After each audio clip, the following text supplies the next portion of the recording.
Hai semua, jom ikut aktiviti siaran Cik Y.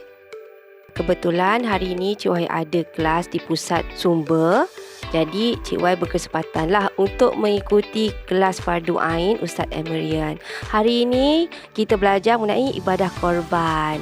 Lepas habis kelas Fardu Ain, kita masuk pula kelas gubahan. Yalah, kita belajarlah gubah-gubah. Kok besok ada orang masuk Minang, bolehlah kita buat bunga telur sendiri, gitu.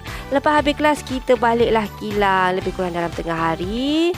Saya cepat-cepat masuk ke bilik production untuk packing barang. Saya cek semua order-order anda, cepat-cepat masuk office, kan. Lepas tu kita akan print, kita akan uruskan anda punya order. Siapkan barang-barang yang akan dihantar nanti. Lepas tu kita akan packing. Packing pula bukan sikit-sikit yang masuk. Ada macam-macam jenis. Ada bentuk pack single, ada bentuk pack bundle. Dah siap packing. Inilah kerja kami berdua, di mana kami berdua akan menghantar barang anda, okey?